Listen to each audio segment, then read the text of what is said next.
Hello anime lover, स्वागत है आपका एनिमे हिंदी एक्सप्लेन चैनल में। और आप देखेंगे सोलो लेवलिंग के एपिसोड नंबर 2 को। आपने इसका पहला एपिसोड अब तक नहीं देखा है तो उसकी लिंक डिस्क्रिप्शन में मिल जाएगी। चलिए जानते हैं आगे की कहानी को बिना किसी देरी के साथ। सब डरे हुए थे। इनका कैप्टन इन्हें हिलने से मना करता है, वरना वो स्टैचू इन पर फिर से अटैक कर देगा। जूही ने डर के मारे अपने कान बंद कर लिए थे। कैप्टन जिन्वू का शुक्रिया करता है क्योंकि उसने स्टैचू को हिलते ही सबको नीचे झुकने का बोल दिया था, वरना वो सब लोग वहीं पे मारे जाते। तभी जिन्वू देखता है कि कैप्टन का एक हाथ कट चुका है और वो उस हाथ पर पट्टी बांधने लगता है ताकि ज़्यादा खून ना बहे। वैसे तो जूही अपनी हीलिंग पावर से कैप्टन का इलाज करना चाहिए था, लेकिन वो बहुत डरी हुई थी तो कैप्टन उसे कुछ नहीं कहते। इसलिए बी रैंक की हीलर होने के बाद भी जूही को छोटे रैंक के मिशन पर ही भेजा जाता है। कैप्टन खुद भी बी रैंक के मिशन पर जा चुका है और अपने अनुभव से वो बता सकता है कि वो ज़रूर एस रैंक जितनी पावरफुल है। कैप्टन को अब पत्थर पर लिखे नियम याद आता है। पहला कि गॉड की पूजा करो, दूसरी कि गॉड की जय जयकार करो और तीसरी गॉड पर यकीन करो। जो भी लोग इन नियमों का पालन नहीं करेंगे वो यहाँ से जिंदा वापस नहीं जा सकते। जिन्वू समझ जाता है कि जो सबसे बड़ा स्टैचू है वही गॉड हो। दूसरी तरफ एक लड़की सोंग ई को देखते हैं जिसने हाल ही में हंटर एसोसिएशन को ज्वाइन किया था और ये लड़की जिन्वू की सिस्टर जिन्हा की दोस्त है और दोनों ही स्कूल में पढ़ती है। सोंगी जिन्हा से पूछती है कि उसका भाई भी हंटर है ना, जिस पर जिन्हा बताती है कि हाँ, लेकिन वो सिर्फ ई रैंक का हंटर है और हमेशा घायल होकर वापस आता है। जो सुन सोंग ये कहती है कि अगर वो उसकी जगह होता तो ऐसा कभी नहीं होता। इधर कैप्टन और जिन्वू सोच रहे थे कि उन्हें आगे क्या करना चाहिए। तभी इनमें एक हंटर चिल्लाते हुए कहता है कि वो यहाँ नहीं मरने वाला। उसने हाल ही में एक बड़ी कंपनी ज्वाइन की है। उसे पूरा यकीन था कि अपनी फास्ट स्पीड से वो स्टैचू के अटैक करने से पहले ही यहाँ से निकल जाएगा। अब ये हंटर बिजली के तेज़ी से यहाँ से भागने की कोशिश करता है, लेकिन वो गॉड स्टैचू पलक झपकते ही उस हंटर को जलाकर राख कर देता है। ये देख समझ जाते हैं कि ये स्टैचू चाहे तो उन्हें कभी भी मार सकता है। वो इन्हें चींटी की तरह मसल सकता है, लेकिन ऐसा है तो उसने अब तक सभी को मारा क्यों नहीं। इसके बाद जिन्वू को पत्थर पर लिखे नियमों को याद आता है और वो समझ जाता है कि वो नियम इस टेम्पल का है। जिन्वू अब खड़ा हो जाता है, अब उस गॉड स्टैचू के सामने सिर झुका देता है, जिससे वो स्टैचू जिन्वू को नहीं मारता है। जिन्वू अब बाकी सबसे कहता है कि वो स्टैचू के सामने अपना सिर झुका ले। जब तक उनके सिर नीचे है स्टैचू उन्हें नहीं मारेगा। और गॉड की पूजा करने वाली नियम का मतलब भी यही है। सभी लोग जिन्वू का बात मानकर सर झुका लेते हैं। ये देख गॉड स्टैचू खुश होता है और स्माइल करने लगता है। ये देख सभी लोगों को लगता है कि अब उन्हें कुछ नहीं होगा और वो उठकर खड़े हो जाते हैं। लेकिन तभी गॉड स्टैचू भी अपने सिंहासन से उठकर खड़े हो जाते हैं, इन लोगों को कुचलने के लिए उनकी तरफ बढ़ने लगता है। जिन्वू कहता है कि उन्हें दूसरी नियम भी पूरा करना पड़ेगा, यानी गॉड की जय जयकार करना पड़ेगा। अब एक हंटर आगे आके बोलता है कि उसे पूजा करना आता है और वो वही बैठकर गॉड की पूजा करने लगता है। लेकिन ये सही वर्ड नहीं थे, तो गॉड स्टैचू उस हंटर को अपने पैरों तले कुचल देता है। उसके बाद वो एक लड़की भी कुचल के मारी जाती है। सभी लोग अपनी जान बचाने के लिए इधर उधर भागने लगते हैं। पार्क यहाँ बिल्कुल मरना नहीं चाहता क्योंकि उसकी फैमिली घर पर उसका इंतज़ार कर रही थी। वो भागकर कोने में चला जाता है, लेकिन वहाँ खड़ा स्टैचू पार्क को बीच में से काट देता है। जिन्वू को समझ नहीं आता कि वो किस चीज़ की जय जयकार करे, क्योंकि ये गॉड तो एक शैतान के जैसा है। लेकिन वो हार नहीं मान सकता। वो आसपास कुछ क्लू खोजने लगता है और नोटिस करता है कि कोने में ये स्टैचू खड़े हैं। उन सब के हाथों में किसी न किसी तरह का हथियार है, लेकिन कुछ स्टैचू ऐसे थे जिनके हाथ में हथियार की जगह म्यूजिकल इंस्ट्रूमेंट थे। जिनू कहता है कि सभी म्यूजिकल इंस्ट्रूमेंट वाले स्टैचू के नीचे चलो। कैप्टन ऐसा ही करता है और क्योंकि उस स्टैचू के पास कोई हथियार नहीं है तो कैप्टन को कुछ नहीं होता। कैप्टन को मारता नहीं और म्यूजिक बजाने लगता है। किम भी ऐसा ही करता है, जिससे वो सुरक्षित हो जाता है। जिनहू जूही को लेकर ड्रम वाले स्टैचू के नीचे आ जाता है, लेकिन वो कोई रिएक्ट नहीं करता। मतलब एक स्टैचू के नीचे एक ही इंसान खड़ा हो सकता है। तो जिनवू जूही को वहीं पर छोड़कर भागने लगता है।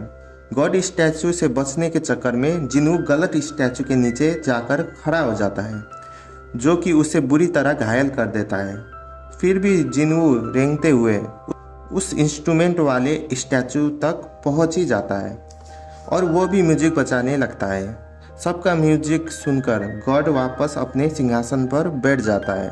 शायद गॉड की जय जयकार करने का मतलब यही था। जूही अब जिनवू के पास आती है और देखती है कि उसकी एक टांग कट चुकी थी। वो अपनी हीलिंग पावर से जिनवू का पैर ठीक करने की कोशिश करती है, लेकिन इससे उसके खुद के शरीर को नुकसान होने लगता है। मिस्टर किम इन सब का जिम्मेदार कैप्टन को बताते हैं, क्योंकि वही उन्हें अंदर लेकर आया था, जबकि इन्होंने वोट से फैसला किया था। फिर भी कैप्टन अपनी गलती मानकर जिम्मेवारी उठाने के लिए तैयार था। ये सब लोग आपस में बहस कर रहे थे। तभी टेम्पल के बीच में एक प्लेटफॉर्म बन जाता है। जिनवू पहचान लेता है कि ये एक अल्टर है जिस पर गॉड को किसी जिंदा चीज की बलि दी जाती है। तीसरे नियम गॉड पर यकीन करो का मतलब यही है, यानी इनमें से किसी की बलि देनी होगी। किम अब कैप्टन के गले पर तलवार रख के उसे ही बलि देने के लिए बोलता है, और वैसे भी उसने जिम्मेवारी लेने का कहा था। कैप्टन किम की बात मानकर अल्टर की तरफ जाने लगता है। जिनवू जानता था कि इसमें सिर्फ कैप्टन की गलती नहीं है, उन सब ने यहाँ आने के लिए वोट किया था।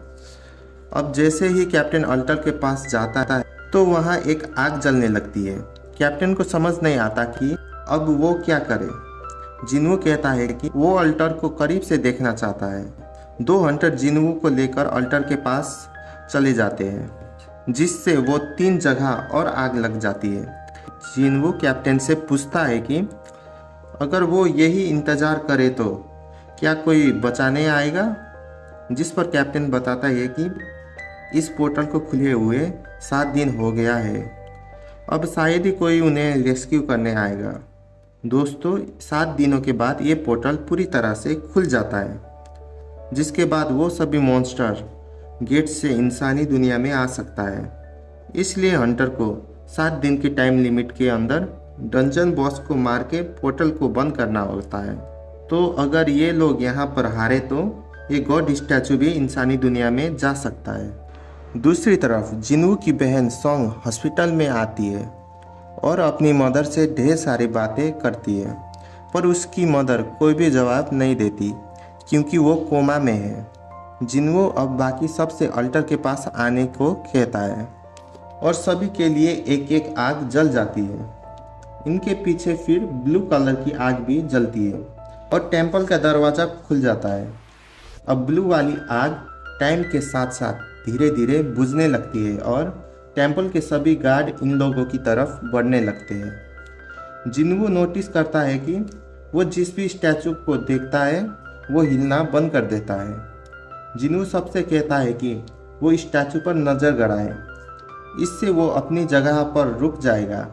सभी लोग ऐसा ही करते हैं, लेकिन एक लड़की बहुत ही ज़्यादा डर गई थी। वो तेज़ी से उस दरवाजे की तरफ भागती है और यहाँ से सही सलामत निकल जाती है, लेकिन उसके जाते ही उसकी आग बुझ जाती है और दरवाज़ा थोड़ा सा बंद हो जाता है।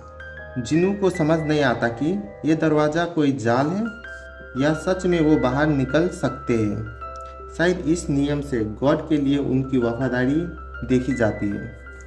अब एक और हंटर जिनवू को छोड़कर यहाँ से भाग निकलता है। अब यहाँ सिर्फ 4 लोग बचे हुए थे। जिनवू इनसे हिलने को मना करता है। शायद ब्लू फ्लेम एक टाइमर की तरह है जिसके पूरे बुझने के बाद हो सकता है कि इन सबको जाने दिया जाए। किम बोलता है कि उसका उल्टा भी तो हो सकता है कि टाइमर खत्म होते ही दरवाज़ा वापस से बंद हो जाए। किम को नहीं लगता है कि जिन्हू जैसा कमज़ोर हंटर उनके इतने काम आएगा।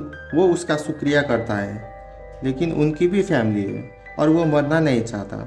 वो जिन्हू से माफ़ी मांगता है और उसके बाद किम भी यहाँ से भाग जाता है। अब सिर्फ 3 लोग ही बचे थे और जिन्हू रोने लगता है, लेकिन वो हार मानने को तैयार नहीं था। अब कैप्टन कहता है कि जिन्हू और जूही यहाँ से चले जाओ। वो खुद यहाँ रुककर अपनी बलि देगा और उसे अपने से ज़्यादा जवान लोगों को ज़रूर बचाना चाहिए। वो जूही से कहता है कि जिन्हू को लेकर यहाँ से चले जाओ, लेकिन तभी जूही के पैर काम करना बंद कर देते हैं क्योंकि उसने अपनी पावर कुछ ज़्यादा ही इस्तेमाल कर ली थी। जिन्हू अब कैप्टन से कहता है वो जूही को लेकर यहाँ से चले जाए। जिन्हू का तो पैर कट चुका है तो वो वैसे भी चल नहीं पाएगा। जूही भी यही रुकने को कहती है। जिन्हू अब जूही को अपनी मैजिक जेम्स देते हुए कहता है कि साथ में डिनर करने का वादा तो पूरा नहीं कर पाया, लेकिन जूही इससे बेचकर अपने लिए कुछ खाने का खरीद सकती है। जब जिन्हू बाहर आएगा तो जूही से बाकी पैसा ले लेगा। अब कैप्टन तुरंत एक चॉप मार के जूही को बेहोश कर देता है और उसे लेकर यहाँ से निकल जाता है। अब सिर्फ जिन्हू ही बचा था जो यहाँ मरने वाला था। उसके पास एक तलवार पड़ी थी जिससे वो इन स्टैचू से लड़ने की कोशिश करता है, लेकिन इतने विशालकाय दानवों के सामने जिन्हू कुछ नहीं कर सकता। वो उसे तलवार से इधर उधर फेंकने लगता है। उसका एक हाथ भी कट जाता है। जिन्हू रोते हुए सोचता है कि वो भी स्ट्रांग बनना चाहता है, लेकिन नहीं बन सका। इसके बावजूद वो अब तक जिंदा बचा है। सभी लोग दोगले होते हैं और सिर्फ अपने अपने बारे में सोचते हैं। जिन्हू की भी फैमिली है जो उसका इंतज़ार कर रही है, पर सिर्फ वही यहाँ मरने वाला है। अब जिन्हू को अल्टर पे ले जाया जाता है और उसके शरीर में बिल्कुल भी जान नहीं बची थी। स्टैचू जिन्हू को ख़त्म करने के लिए तलवार उठाता है और जिन्हू सोचता है कि वो मरना नहीं चाहता, काश उसे एक और चांस मिलता। इसके साथ ही ब्लू फ्लेम भी बुझ जाती है और अचानक ही हमें एक नोटिफिकेशन स्क्रीन देखने लगती है जिस पर लिखा हुआ था कि आप प्लेयर बनने के लिए क्वालिफाई हो गए हैं। आपका दिल 0.2 सेकेंड में धड़कना बंद कर देगा। अगर आप ऐसा नहीं चाहते हो तो प्लेयर बनने के लिए हाँ करें। इसके बाद यस वाली बटन पर क्लिक हो जाती है और ये एपिसोड यहीं पर एंड हो जाता है। तो दोस्तों, असली कहानी तो अगले एपिसोड में शुरू होने वाली है, लेकिन उसके लिए जिन्हू जिंदा बचेगा भी या नहीं और ये गेमिंग स्क्रीन क्या है ये पता चलेगा अगले एपिसोड में। तो उसे बिल्कुल मिस ना करने के लिए अगर आपने हमारे चैनल को अभी तक सब्सक्राइब नहीं किया है तो चैनल को सब्सक्राइब करके बेल आइकन ज़रूर दबाइएगा। और वीडियो अच्छा लगे तो वीडियो को लाइक, चैनल को सब्सक्राइब कीजिए और वीडियो को शेयर कीजिए। मैं आपसे मिलता हूँ अपने अगले वीडियो में। Bye bye.